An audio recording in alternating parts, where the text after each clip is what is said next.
Hey you! What up? Welcome to my channel. Welcome back. I'm Maryam. In today's video, I'm going to be talking about the new Natasha Denona Retro Glam palette. This one right here that looks very interesting, very pastel-y, very neutral, but when you open it, ooh, there's a surprise. There's a wintry surprise in here. So of course, I'm gonna be scrutinizing this palette. I'm gonna swatch it. I'm going to be creating some looks on my eyes, maybe even 2 different looks, 1 on each eye. And of course, giving you guys the verdict like I always do, Team Truth style at the end, whether this palette is worth your time and your money. So with that said, let's get into this video. Subscribe if you aren't already, notification bell, Wednesdays and Sundays videos. Share this video wherever it is shareable if you want to help this channel expand, if you know what I mean. And with that, let's hit it. Natasha Denona Retro Glam palette. Is she worth it?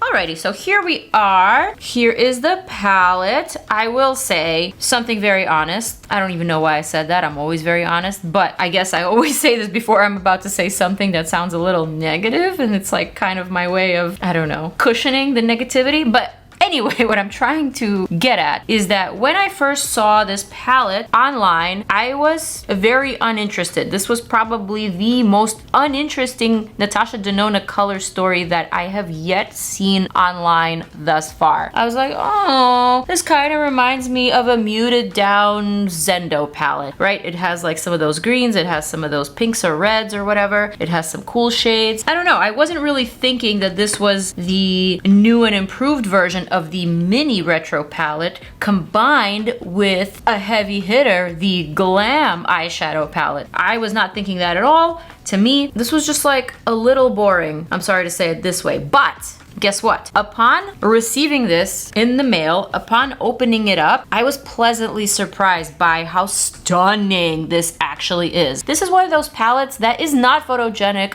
at all. So totally the opposite of a palette that I reviewed a few videos ago, the Pat McGrath Celestial Nirvana palette. That one I thought was very photogenic, and I was a little taken back by how much I was expecting out of it when I first glanced at it, you know? So this is the opposite of that. I was expecting less, and upon my first initial impression, I am getting a lot more. So just had to throw that out there. This is a $69 palette, paraben free, alcohol free, mineral oil free, UV filters free, D5 free, nano minerals free, made in Italy. Of course, it is also cruelty free, but it is not vegan. So basically, as I said, in this palette, they are bringing together 2 of Natasha's most celebrated creations into a midi-sized eyeshadow palette concept, which is the mini retro eyeshadow palette plus the Glam eyeshadow palette. So off the bat, to me, this is kind of giving me that I'm cold makeup look, wintry vibes, you know, that look that's trending right now on TikTok with like the blushed nose and the blushed cheeks and the slightly frosty eye look. This is definitely giving me that. So let's see what I can do with all of these colors. Of course, I'm going to swatch them. I don't have the swatch model available because we are just very, very busy. We have a wedding this weekend in Chicago that we're going to, and so we are kind of preparing for that, and so we have just like a lot of stuff happening. So the swatch model is busy packing, I guess, but he is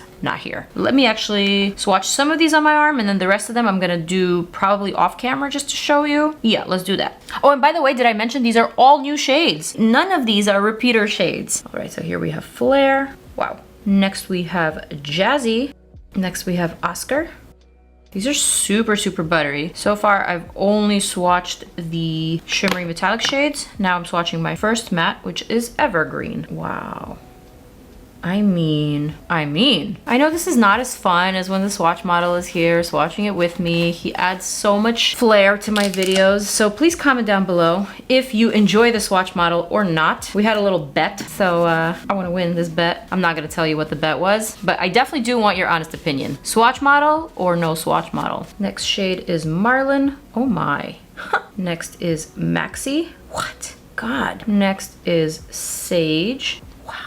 Next we have Holly. Oh wow. So this is like wintry vibes, but with more green than blue, you know? So it's not so much frosty as it is more, I guess, like winter into spring vibes, if you know what I mean. It's giving me March. This is giving me March vibes, yeah. Not quite February, not quite January, not frozen, but more like March. What happens in March? There's International Women's Day, March 8th, and that's about all I know about March. It's also my dad's birthday. He's a Pisces. I'm all right with Pisces. I feel like Pisces are like this way or that way, you know? But I'm a Libra, so this opinion is coming from a Libra. Perhaps Pisces and Libras aren't like the most compatible signs. I don't know. You let me know. I'm gonna continue swatching. Fringe is next. Do you guys remember the show Fringe? Faye is next.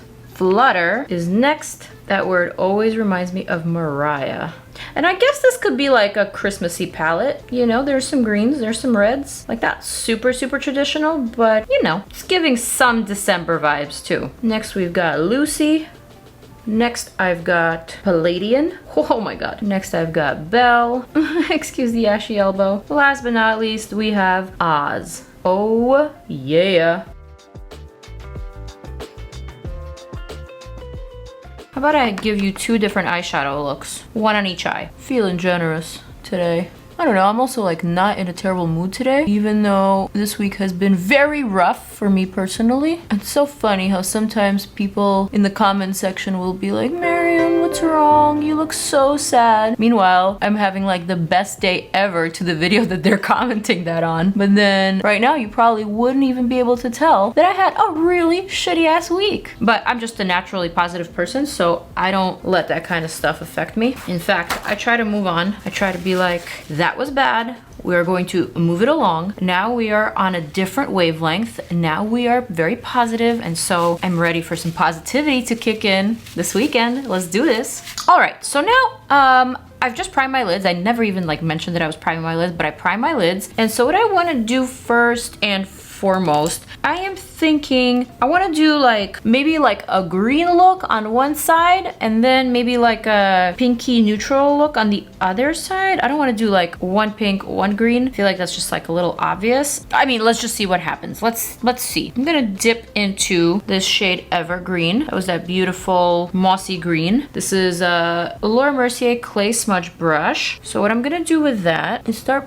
painting that to the outer portion of my lid. This is a very unique formula. Even though it's a matte, this eyeshadow feels so creamy, like a lot creamier than I was expecting. I'm gonna apply that to the outer 2/3 of my lid and kind of lift like that. Oh my, beautiful. It's making me look like I have huge lids. Why? I hardly ever wear green eyeshadow looks, but I always like the challenge of a green eyeshadow look. It does pair really, really nicely with a cooler pink lipstick or like a peachier nude gloss. Nude lipstick. I feel like that's how it works best on like medium olivey skin tones, so that's usually what I go for, and it looks surprisingly very fresh. This shade is really, really, really stunning. This is a very wearable green, like something that won't scream green, but it's still interesting enough, you know? All right, so I'm gonna leave this corner like that. It just looks so good. I'm gonna take a little bit and just run that through my lower lash line like that. Oh, I love it. I love it. So then next, I'm gonna take a fluffy brush like this. I'm gonna dip into Sage, I guess, this one. And I'm gonna start blending that towards the center and outer portion like that. Oh yeah, okay. And then let's reach for this shade Marlin. This is really pretty. Very, very, very minty. I'm gonna slap that across the lid, but to the inner portion of the lid, and then kind of just meeting with the center. Essentially, all three of these are the same shade. One is slightly lighter, the other is slightly darker, and the third one is shimmery. So you can basically create a lot of variations in this color family. Though that leaves me the question whether this many greens of the same shade are actually necessary in a palette. 1, 2, 3, 4, 5, 6 green shades in a 15 pan palette. I wonder if people are gonna love it or if they're gonna be not as into it, though this palette has great reviews online, so I guess people are loving it. All right, so now I'm gonna dip into the shade Palladian, which is that super light, bright pop and minty green. I'm gonna add that to the very inner corner, like my tear duct. Just stamp that there. Oh my, this is really, really very, very stunning. Just super, super easy. By the way, there's not a single fleck of fallout. Eyeshadows that I've tried so far are great quality. That's to be expected from Natasha Denona eyeshadow palettes. I mean, this is not a surprise. The only thing that I can critique here is the color story, I guess, but the packaging and just the quality of the eyeshadow so far is supreme as always, you know? All right, so that's kind of like my very wearable green look. I don't know if I need to do anything else to it. I feel like it's really cute and very easy and just like very wearable. Let's see what I can do on the other side, and let's see if maybe I'll add more to this green. For the other eye, I am thinking, let's grab a crease brush. Laura Mercier is what I'm using. I'm gonna dip into this shade Faye, which to me is like a slightly olivey gray, but still like more on the gray side. I'm gonna etch out or carve out my eye socket here like that. Easy peasy. Next, I'm gonna dip into the shade Jazzy. To me, it looks like a gunmetal bronze. And so now this is a shimmery shade, but I'm actually using it to add depth to this lid, which you absolutely can do. Don't think that you can't use shimmery shades in your crease or to add dimension. Like, there's no law against it. There's no rule. So why not? That's looking really good. I'm going to basically continue this line. I'm going to continue darkening the outer corner and top lash line. Even a smoked out wing like that. Ooh, yeah, it's so good. It's so good. I'm sorry. I'm going to add a little bit more of that deeper shade to the outer third of the lower lash line. And then maybe also to the inner tear duct here, just for the drama.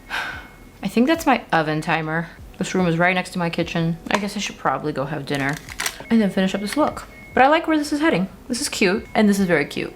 Dinner was delicious. I am back. All right, where was I? Yeah, let's do that. Just like extending the corners of this line here. Just using the same brush, no color on the brush, just whatever is remaining. Kind of just extending it out, extending it in. Gorgeous. All right, and now I'm gonna take a flat brush, Laura Lee Los Angeles. Ooh, the name has rubbed off. I wanna say it's L17 brush. I'm gonna dip into this shade here called Holly. I know a girl named Holly, and she is lovely. Holly, if you're watching, I miss you, and you're lovely. And this is a really lovely shade. It is just the perfect pale pink, so dainty and so pretty and so refreshing and just innocent. I love this type of pink. All right, so next I'm dipping into Belle. I also know a girl named Belle, and she is also very lovely. Oh my God. And these colors are lovely. So I'm getting real good positive vibes from these pinks and from these textures too. Man, this is so easy to use. There is a little bit of fallout with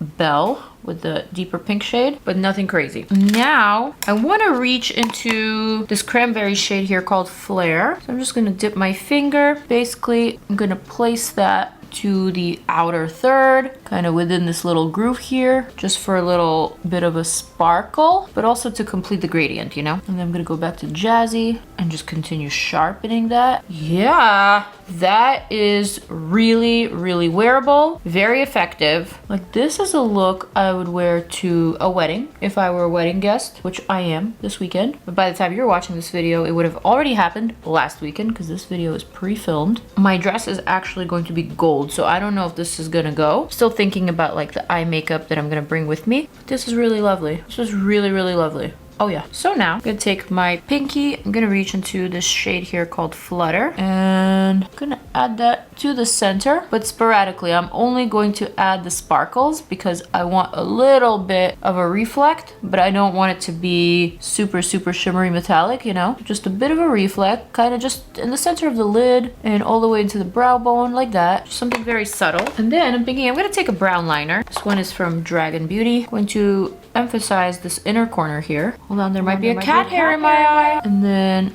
I'm going to just run this brown liner across the lid. Very finely though. Very close to the lashes. I'm gonna do a very fine wing. And then I'm gonna take this wedding look to something a little bit more dramatic. Perhaps a date look. I don't know why I wanna do this, but I really wanna do this. I'm gonna create a floating liner here. I really want this line to be super thin, so I'm trying to be extra precise and careful. Oh yeah, that did it. I'm just gonna thicken that a little bit here, just like that, and maybe a little bit more. I don't want the corners or the edges of the liner to be too thick. Just the middle of the liner, I want it to be a little bit calligraphic, you know? I just want it to have that scripted sort of look, you know? I love that. That is so, so fresh. All right, so then on this eye, I feel like I had a green liner here somewhere. You know what? Maybe I could use this. Yeah, why not? NYX SFX Face and Body Paint in the shade Must See. Got a fine liner brush here from Dose of Colors. Squeeze out a bit of that. I'm gonna use this as eyeliner.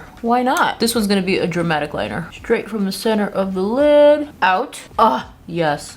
Oh my god, this is so, so good. Made it a little thicker than I wanted to, but maybe I can thin it out. That's good. It's good. Oh yeah, it's so fun. So, so fun. All right, so now I'm thinking lashes. For lashes, I'm just gonna use, how about these Kiss Lash Masterpiece in the style Kiss Lashes Pret-a-Porter. This is one of my favorite lash styles. I like to cut off like a third of the lash strip, which is like this much off the end. And this is basically how much I like to use. I'm gonna apply some glue on the lash strip. Just let it sit there for a quick sec, while I work on the other lash, cutting off about a third.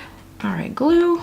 Now I'm ready to apply this side. Oh, I just remembered I forgot to put on mascara. These lashes are so pretty. I love them so much. The lashes are on. I'm gonna let them dry. My liner, and just disguise the lash band a little bit better. Guys, you need these lashes. These lashes are so, so, so, so good. They are so flared, but so perfect for any eye shape. I'm just like thoroughly obsessed with them. Linking below. So now I'm gonna reach for my mascara. I have this new waterproof Maybelline Lash Stiletto Ultimate Length Mascara, and I'm gonna test it out. Nice, non-gimmicky wand. Perfect for blending my lashes with the falsies. And just a little bit on the bottom. All right, there we go. So now to complete this look, I need a couple of things. I'm gonna take this Rosewood lip liner from Persona. Two things, I need just a little bit of blush. So I'm gonna go for this Glowish Cheeky Vegan blush powder in the shade Milky Rose. This is a new shade, new addition to the Glowish by Huda Beauty blush colors. I really love Sassy Saffron. I have not yet tried this one, but it is time to try Milky Rose. Lovely and so, so flattering. This is a very dainty color. It's kind of like barely there. So if you are either very fair skinned or you're afraid of blush, this would be a good starter blush color to try out, because it does give a little something. It's kind of on the cool side, so it's perfect with this green but also with this pink. So I'm gonna put a little bit on my nose for that cold girl effect. Oh yeah. And now for my lips, I'm just gonna reach for the Artist Couture Berry Batty Lip Oil. I love this lip oil so much. I love all the new shades, especially this one. I think this is my new favorite shade. It doesn't even feel like a lip oil. It just feels like a gel. It smells delicious and just gives like the prettiest gloss without that oily feeling. I love it a lot. All right, so let's release the hair. Let's release the bangs. Oh yeah, that's cute. And let's talk about these looks, shall we? Let's do it. Okay, green look first. So the green look is very, very fun. It's an unexpected green, not super green that it screams green. It's just like a very wearable hint of color, but all in the same family, so all in the same gradation, except different textures, obviously, matte and shimmery. So it's really easy to wear. It's really easy to blend. It's really easy to make looks out of this. I will say, I really like this look, and all the products that I used for this look were a no-brainer. They went together seamlessly, perfectly, super easily, and I like it. I like this one. I like this green. Next, let's talk about the pink look. So this pink look is probably my favorite of the two, just because I'm a lover of artistic liner, and I really love the way that the matte and shimmery tones play off of each other, plus the little hint of sparkle in the center. It just makes it look super fairy-like, very iridescent, very whimsical, but wearable, just super pretty. I'm actually gonna show you a close-up of both, because I really want you to appreciate the different finishes and just like the different textures of these eyeshadows. But overall, I gotta say, I am pleased with myself. I am pleased with these looks, and I am definitely pleasantly surprised, I will even add, with this Natasha Denona Retro Glam palette. Granted, I will admit that I wasn't expecting much just from the looks of this palette. It seemed very muted. It was a very toned down display of color, and me being a color lover, this just wasn't enough color for me off the bat. Just like when I saw this online, when I saw this on Instagram, it didn't scream exciting. but upon opening it up and taking a look at it with the naked eye, my opinion shifted almost immediately because this looks so much more inviting in person than it does in pictures or in videos. Next, the swatches. Obviously, these are Natasha Denona swatches, so you can expect big things from these swatches. And lastly, the application and just the pigmentation, just the quality of these eyeshadows are superb as always and per usual. I haven't actually encountered a Natasha Denona palette that is bad quality, and chances are if Natasha and the team keep going this way, we'll probably never encounter a bad quality Natasha Denona palette. I mean, this is thoughtful, this is beautiful. If you like the colors, if you are digging this color story, then chances are you will love this palette. And like I said, this palette has great reviews on Sephora. A lot of people seem to be liking the colors and the color story. So that is my Team Truth style review. So with that said, I am going to wrap up this video. I love you guys so much. I want to send you positive vibes as always, no matter what you may be going through, no matter what the expectations are from you or that you put onto yourself. Just remember to be positive and remember that life is kind of like a wave. It goes up and it comes down and it goes up and it comes down, and we just gotta ride it. We gotta ride this wave called life. All right, so on that very positive note, I'm gonna zoom on out. I'm gonna invite you guys to check out more of my videos over here. If I didn't already mention it, I do not dislike Pisces. I actually don't really care about astrology that much. Oops. Peace out, and I'm out.